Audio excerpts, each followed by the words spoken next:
മാത്രമല്ല, കാരണം ഈ ദേശീയ സുരക്ഷാ ഉപദേഷ്ടാവായ അദ്ദേഹം നമ്മളാരും കാണാത്ത ഒരു കപ്പൽ ഡൽഹിയിൽ ഇരുന്ന് കണ്ടുവെങ്കിൽ അദ്ദേഹം ചില്ലറക്കാരനല്ല. പക്ഷേ പിടിക്കുന്നില്ല എന്നത് കാണുമ്പോഴാണ് ഒരു പ്രശ്നം. അദ്ദേഹം വിളിച്ചു പറഞ്ഞു എത്ര CBI ഹെഡ്ക്വാർട്ടറിലേക്ക് അന്വേഷണം അവസാനിപ്പിക്കണമെന്ന്. ഞങ്ങൾ ചോദിക്കട്ടെ, രാജ്യത്തിന്റെ നാനാഭാഗങ്ങളിൽ നടക്കുന്ന സ്ഫോടനങ്ങൾ നടത്തിയവരുമായി ഇന്ത്യയുടെ സുരക്ഷാ ഉപദേഷ്ടാവിന് എന്തു ബന്ധമാണുള്ളത്? അദ്ദേഹത്തിനെയാണ് നമ്മൾ സുരക്ഷ ഏൽപ്പിച്ചിട്ടുള്ളത്. അദ്ദേഹമാണ് രാജ്യത്തെ മൊത്തം സുരക്ഷ നോക്കേണ്ടത്. അദ്ദേഹവും രാജ്യത്ത് സ്ഫോടനം നടത്തുന്നവരും തമ്മിലുള്ള ബന്ധം എന്ത്? അത് പറയേണ്ടത് അദ്ദേഹത്തെ ഇത്രയും കാലം ദേശീയ സുരക്ഷാ ഉപദേഷ്ടാവാക്കി മാറ്റിയ കോൺഗ്രസും കോൺഗ്രസിനോടൊപ്പമുള്ള സഖ്യകക്ഷികളുമാണ് അതിന്റെ വിശദീകരണം ഈ രാജ്യത്തെ ജനങ്ങളോട് പറയേണ്ടത്. കോട്ടെ, അദ്ദേഹത്തെ ഇപ്പോ CPM-നെ അവസാനിപ്പിക്കാൻ വേണ്ടി സോണിയാഗാന്ധി പശ്ചിമ ബംഗാളിലേക്ക് ഗവർണറാക്കി അയച്ചിരിക്കുക. അപ്പൊ അവിടെ മൂപ്പരുള്ളത്. അങ്ങനെ CPM-ന്റെ അടിവേറിറക്കാൻ ബംഗാളിലേക്ക് പോയ MK നാരായണനെതിരെ ഇത്രയും വലിയ ഒരു ആരോപണം ഉണ്ടായിട്ട് ലോകത്തെ എന്തിനെ കുറിച്ചും വളരെ ധിക്കാരത്തോടും ദാർഷ്ട്യത്തോടും കൂടി സംസാരിക്കുന്ന പിണറായി വിജയൻ ഉൾപ്പെടെയുള്ള ഒരു CPM നേതാവും അദ്ദേഹത്തിനെതിരെയുള്ള ആരോപണം അന്വേഷിക്കാൻ ധൈര്യപ്പെടുന്നില്ല എങ്കിൽ ഈ രാജ്യത്തെ മുസ്ലിം സമുദായത്തെ കരിവാരിത്തേക്കുന്നതിൽ ഇടതും വലതനും കാവിയും ഉദ്യോഗസ്ഥ മേലാളന്മാരിൽ ചിലരും ഐക്യമുന്നണിയായി പ്രവർത്തിക്കുന്നു എന്ന് ഈ രാജ്യത്തെ സാധാരണക്കാരൻ തിരിച്ചറിഞ്ഞിരിക്കുന്നു. ഇത് മാത്രമാണ് നിങ്ങൾ മനസ്സിലാക്കേണ്ടത്. ഒരു കുട്ടിക്കൊരു മുണ്ടാട്ടമില്ല. ഇന്ത്യയുടെ പരമോന്നതമായ ഒരു പോസ്റ്റിലിരിക്കുന്ന ഒരു വ്യക്തി സ്ഫോടനം നടത്തിയ ആളുകളുമായിട്ട് അന്വേഷണം മുന്നോട്ട് കൊണ്ടുപോകേണ്ടതില്ല എന്നാ പറയുന്നത്. അപ്പൊ ഞങ്ങൾ പറഞ്ഞു കൊണ്ടുവരുന്നത്, രാജ്യത്ത് കുഴപ്പമുണ്ടാക്കുന്നത് അവസാനിപ്പിക്കാനാണ് നിങ്ങൾ ഇത്തരം പണികൾ നടത്തുന്നതെങ്കിൽ അവിടുന്ന് തുടങ്ങണ്ടേ കാര്യങ്ങൾ ആദ്യം. എന്തുകൊണ്ട് തുടങ്ങുന്നില്ല? ഞങ്ങൾ നിരോധിക്കണമെന്നൊന്നും പറയുന്നില്ല. കാരണം നിരോധിച്ചോട് പ്രത്യേകിച്ച് ഒരു കാര്യമില്ല എന്ന് എല്ലാവരെ പോലെ പോപ്പുലർ ഫ്രണ്ടിന് പറയും.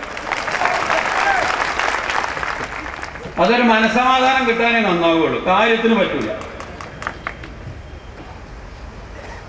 ഒരു കുട്ടിയും പറയണില്ലല്ലോ RSSനെ നിരോധിക്കണമെന്ന്. അവർ രാജ്യത്ത് ഒരുപാട് കാര്യങ്ങൾ അങ്ങനെ ചെയ്തുകൊണ്ടിരിക്കുക. അവർക്കെതിരെ വാർത്തകൾ നിരന്തരമായി വന്നുകൊണ്ടിരിക്കുന്നു. മാത്രമല്ല, പുതിയ ചാർജ് ഷീറ്റ് ഇന്ത്യയുടെ ഉപരാഷ്ട്രപതിയായ ഹാമിദ് അൻസാരിയെ കൊല്ലാൻ ശ്രമം നടത്തിയ ആള് ഇപ്പോഴും പോലീസിന്റെ പിടിയിലകപ്പെടാതെ ഡൽഹിയിലെ അപ്പോളോ ആശുപത്രിയിൽ ഡോക്ടറായി സേവനം ചെയ്യുന്നു. ആലോചിച്ചു നോക്കിയപ്പോൾ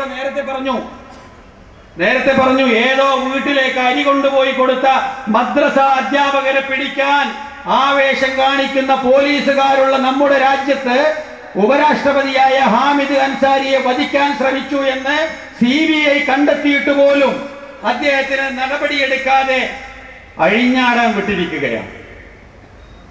ഇത് വിവേചനമാണ് എന്ന് പോപ്പുലർ ഫ്രണ്ടുകാരൻ വിളിച്ചു പറഞ്ഞാൽ അത് വികാരം വ്രണപ്പെടുത്തലാകുമോ? അതാ പോപ്പുലർ ഫ്രണ്ടുകാരോട് എല്ലാവരും പറയണം, നിങ്ങളെ വികാരം വ്രണപ്പെടുത്തരുത് എന്നാണ് പറയുന്നത്. ഞങ്ങൾ ചോദിക്കട്ടെ, ഇത് വിളിച്ചു പറഞ്ഞാൽ ആരുടെ വികാരമാണ് വ്രണപ്പെടുന്നത്? ഇത് ചെയ്യേണ്ടതല്ലേ?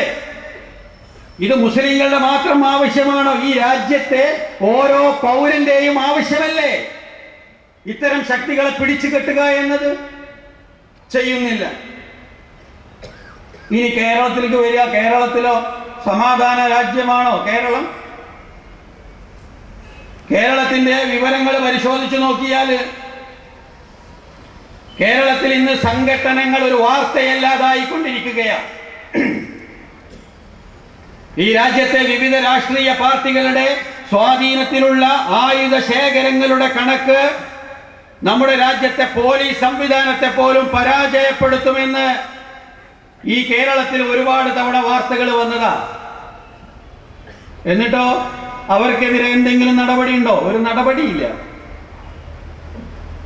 കൊലപാതകവുമായി ബന്ധപ്പെട്ടുകൊണ്ട് ശിക്ഷിക്കപ്പെട്ട കേസുകളുടെ എണ്ണം കോടിയേരി ഭരിക്കുന്ന ആഭ്യന്തര വകുപ്പിന്റെ ക്രൈം റെക്കോർഡ് ബ്യൂറോയുടെ കണക്കനുസരിച്ച് പറഞ്ഞാൽ തന്നെ നമ്മുടെ നാട്ടിലെ കൊലപാതക കേസുകൾ നടത്തി ജയിലുകളിൽ കഴിഞ്ഞുകൊണ്ടിരിക്കുന്ന ആളുകള്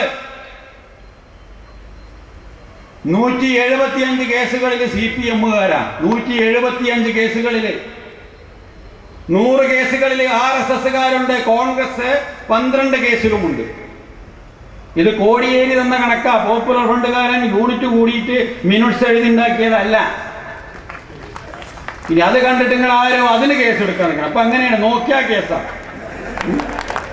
എറണാകുളത്തെ നേവിക്കാരെന്തോ പ്രദർശനം നടത്തിയപ്പോ ഏതോ കഥയില്ലാത്ത ഒരു പോപ്പുലർ ഫ്രണ്ടുകാരൻ അത് നോക്കി നിന്നു പോലും. അവൻ കണ്ണു പൊത്തണം. അവൻ ഇത്തരം കാര്യങ്ങളൊന്നും കാണാൻ പാടില്ല എന്നാ പറയുന്നത്. നമ്മുടെ രാജ്യത്ത് പ്രസിദ്ധീകരിച്ച ഏതെങ്കിലും ഒരു പുസ്തകം നമ്മുടെ വീട്ടിൽ വെച്ചാല് രാജ്യദ്രോഹം കുറ്റ ചുമത്തി അറസ്റ്റ് ചെയ്യുന്ന സംവിധാനം നമ്മുടെ രാജ്യത്ത് നിലനിൽക്കുന്നു എന്നാ പറയുന്നത്. പക്ഷേ ഈ കണക്ക് കോടിയേരി തന്ന കണക്കാ. അതുകൊണ്ട് ദയവായി ഞങ്ങളെ കുട്ടികളെ തുടരും.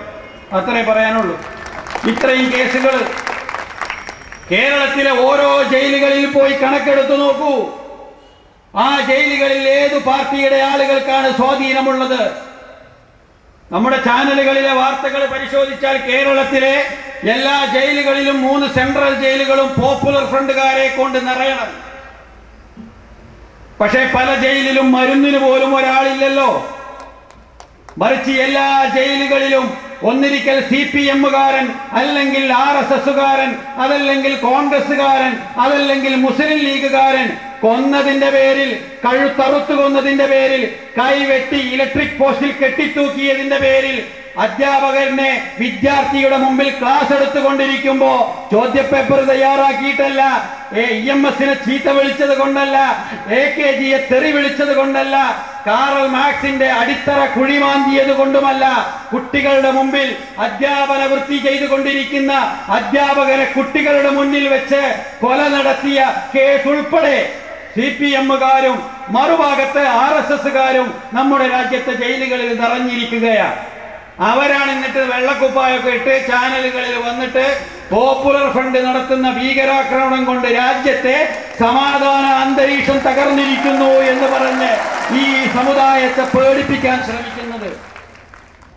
നിങ്ങൾ എന്താ വിചാരിച്ച്? ഈ കണക്കൊന്നും ഞങ്ങൾക്ക് അറിയില്ല. നിങ്ങൾ ഭീകരവാദി, പിന്നെ പുതിയതും താലിബാൻ ഓരോ ആൾക്കാരെ ഓരോ സമയത്ത് ഒരു പുതിയ ആളും കിട്ടിയിട്ടുണ്ട്. ഇത് നമ്മളെ ആൾക്കാരെ പേര് ഞങ്ങൾക്ക് തന്നെ അറിയണില്ല. കാരണം ഓരോ ദിവസവും ആള് മാറി വരിക. ഇപ്പൊ ബോംബുണ്ടാക്കാൻ ഇതുവരെ പറഞ്ഞിരുന്നത് CPM-കാരന് വെട്ടാം, അതിന് പുറത്തുനിന്ന് പരിശീലനം വേണ്ട. RSS-കാരന് വെട്ടാം, അതിനും പുറത്തുനിന്ന് പരിശീലനം വേണ്ട. ഏതെങ്കിലും പോപ്പുലർ ഫ്രണ്ടുകാരൻ എന്തോ വികാരത്തിൽ ഏതെങ്കിലും ഒരാളെ തല്ലിയാൽ മതി.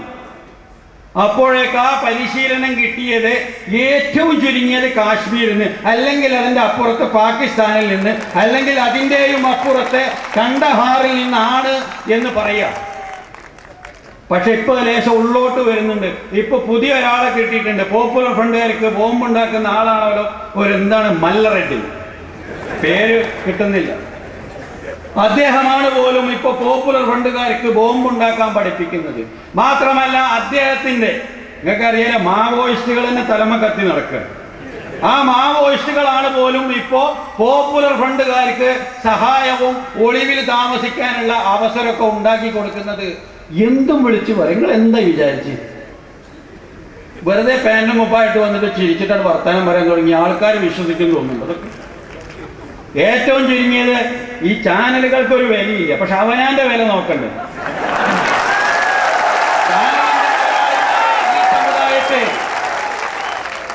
ചാനലുകാര് മുസ്ലിം സമുദായത്തിന്റെ ഒപ്പം നിൽക്കുന്നു ഞങ്ങൾക്കൊരു തോന്നലുമില്ല. കാരണം ഇവിടുത്തെ ഓരോ ചാനലുകളുടെയും തലപ്പത്തിരിക്കുന്നവരാരാന്ന് ഞങ്ങൾക്കറിയാം. പക്ഷേ അവരതുകൊണ്ട് പലതും പറയാൻ പഠിപ്പിക്കും. പക്ഷെ നമ്മൾ പറയരുത്. സാധാരണ നാട്ടിലൊരു പ്രയോഗം ഉണ്ടല്ലോ, ചാടുന്ന വെള്ളത്തിന് നിലയില്ലെങ്കിലും അവനാനൊരു നിലവാണ്, അതനുസരിച്ചിട്ട് ചാടാൻ നിൽക്കാം. മല്ലറെഡ്ഡി നിങ്ങളൊന്ന് ആലോചിച്ച് നോക്കി. എന്നിട്ട് അയാൾ കേരളത്തിൽ അയാളെ തലക്ക് 10 ലക്ഷം കിട്ടിയ ഒന്ന് ആലോചിക്കണം. അങ്ങനത്തെ ഒരാള് കേരളത്തിൽ വന്നിട്ട് വളരെ പരസ്യമായിട്ട് അങ്ങാടി കൂടി നടക്കുന്ന